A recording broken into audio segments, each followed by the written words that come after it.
Can you really make money day trading? And how much money do day traders make? If you're new to trading or just been contemplating on getting into day trading, you must have wondered, can you really make money from this career?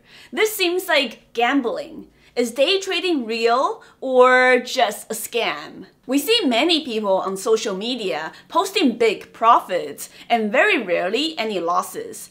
All of these seems extremely surreal, maybe sometimes overly glorified but risky at the same time. And that's why people with their newly received stimulus checks are pouring them into the markets, signed up for Robinhood and ready to turn that $1,000 into $1 million in 6 months. In this video, we're gonna be talking about the topic of day trading profits and losses, known as P&Ls. Specifically, why seeing regular P&Ls and posting them could be a positive or a negative thing. And finally, we're going to be answering the question of, do I really make money day trading? I'm also going to be sharing some personal stories from my 6 years, now going into 7 years of day trading journey. So let's get comfortable, sit back, get your popcorn ready, and make sure no one is touching your trading account. And most importantly, remember to destroy that like button. First of all, let's answer the #1 question most people have regarding day trading. Is this career real or is it a scam? Is day trading just gambling?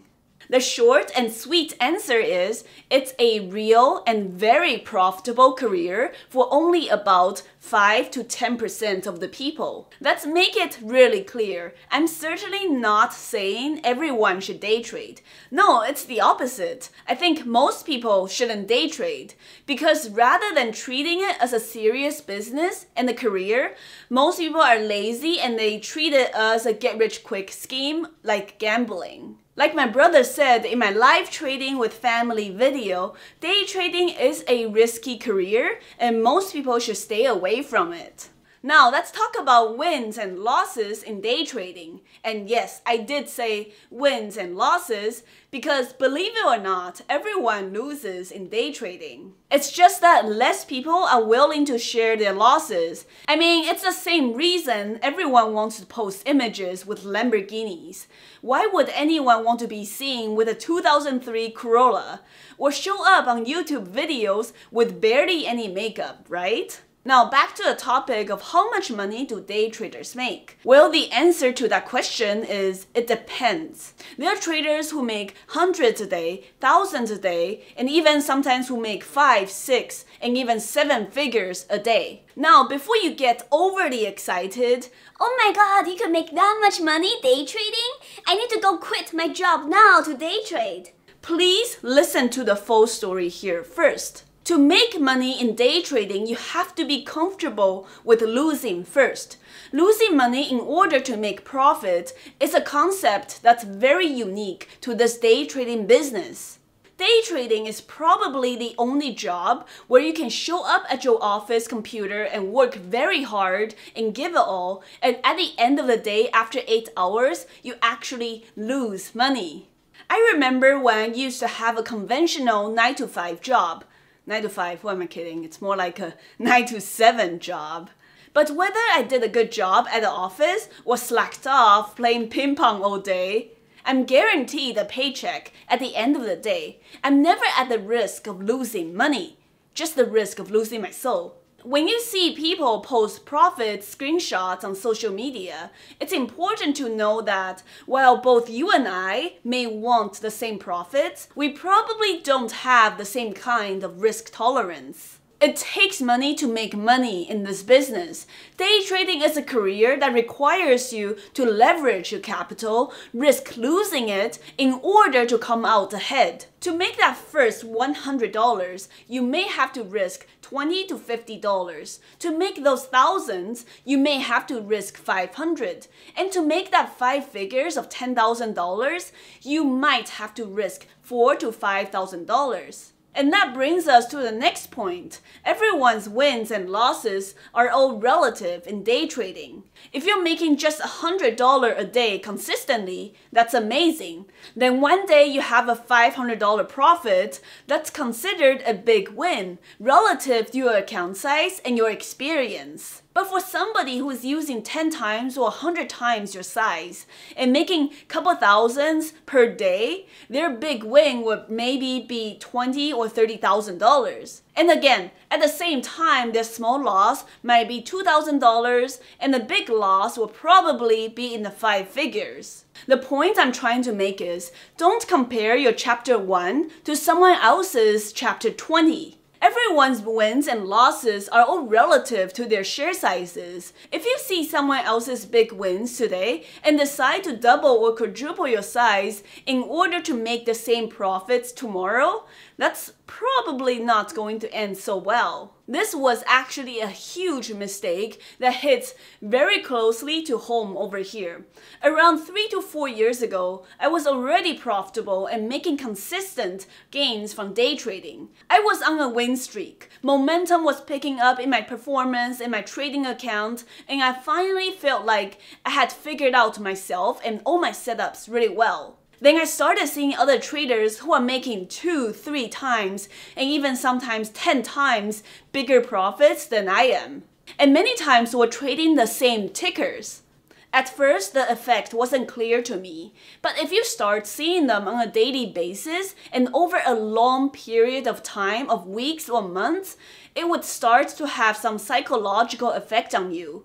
At least it did on me. So guess what? One day after a very nice win, I see another traders who've been trading for 20, 30 years post his P&L that's 10 times bigger than mine on the same ticker. I was like, what the flying fuck? I traded the same stock, the same price action. I'm smart, I'm a profitable trader.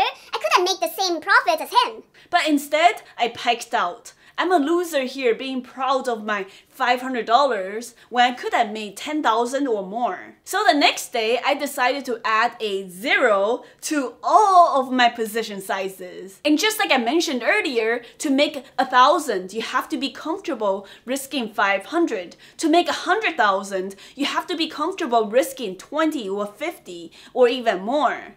While I wanted to make 10 times my daily consistent profit, I wasn't prepared mentally and emotionally to take 10 times the risk. And when you start becoming nervous and sweating over every single red tick on the stock, that leads to some very emotional trading decisions. So you probably know where that story is leading to. I ended the day with more than 10 times my normal predetermined loss per day. And that big loss wiped out over 60% of my account.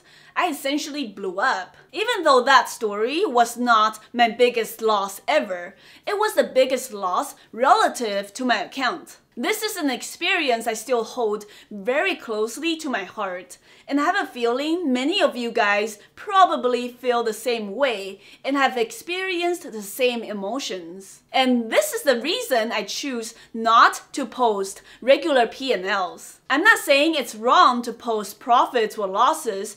It's the same as sharing your tax returns or personal information online. Whether you decide to share your trading performance or not, it's nobody's decision but your own. So let's talk about the benefits of posting P&Ls. Some people may find that it keeps them accountable by sharing it to an online social platforms. Maybe it helps you connect with other traders and grow a following. And for many traders who have day trading education programs, big profits would be a great marketing tool that would most likely lead to more sales and revenue. And all of these are fair reasons for posting your trading profits. Like I said, it's a personal decision and everyone has to weigh the pros and cons themselves. But think about this closely. Do you learn more about trading setups and trade planning from charts like these, and perhaps recap videos with commentaries and executions, or a big fat P&L screenshot like this?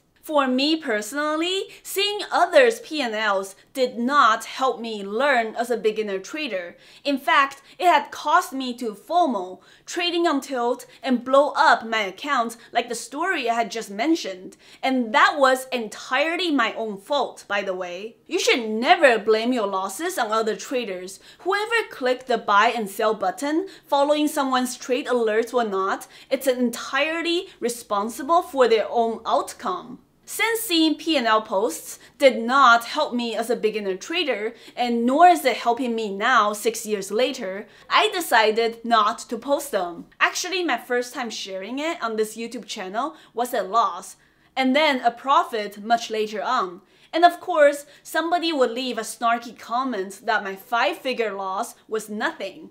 Then later on, my 4-figure profit while trading remotely in a quarantine hotel was crap. Honestly, I don't know which world I have to live in order to experience a life where 4 or 5 figures of US dollars isn't worth a lot.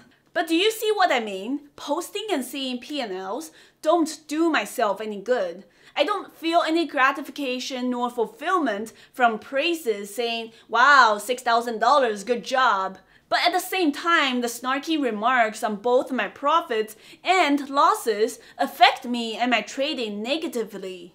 Since we're all traders here, this risk-reward ratio in the situation just doesn't make sense. In trading, the most precious thing after capital preservation is your mental capital. You could probably tell that I'm an extremely optimistic and positive person most of the time. I do find that having a positive outlook in life overall does make a huge drastic difference in your trading trajectory. Social media could be beneficial, but extremely draining at the same time. Yes, I do understand that if I start making videos with titles and thumbnails like How I made $5,000 within 5 minutes day trading, or make $1,000 a day easy with a strategy, I could probably get a lot more views, a lot more subscribers, and make a lot more money. But if I do that, I would be sacrificing my mental capital that would affect my own trading performance, and also that would just be betraying who I really am. I am 100% sure that those won't be the kind of video I enjoy making. And I'm just not willing to do them so I can make a few more bucks. This channel you're watching right now has grown the way it has from a little more than 5,000 subscribers a year ago to now over 400,000. And all of this is just from me standing right here sharing some of my honest insights, tips, and opinions on day trading. And of course, we cannot forget the bad jokes. Those are the real selling factors here. I'm not a guru, I still have losses in trading, and I'm not 100% right all the time. And I share my charts, executions, and discuss my thought process in all my recap videos. To me personally, and from all the feedback I've received, these recap videos are way more valuable than screenshots of P&Ls. Last but not least, I'm still single, and having these numbers out there in public eye has and will affect personal relationships, whether you are a man or a woman. If you enjoyed this video on the insights of both day trading profits and losses, please remember to drop a like at the bottom of the video. Thank you guys so much for watching as always. I'm the Humble Trader, and I'll see you guys next week. Hey guys, thanks for watching. I hope you enjoyed the video and the bad jokes. If you want to see more day trading content, make sure to subscribe and follow me on Twitter and Instagram for more. If you'd like to trade with me daily and get my free weekend watch list and trading journal, make sure to check out the links below for more resources. Stay green, stay positive, and I'll see you guys next time.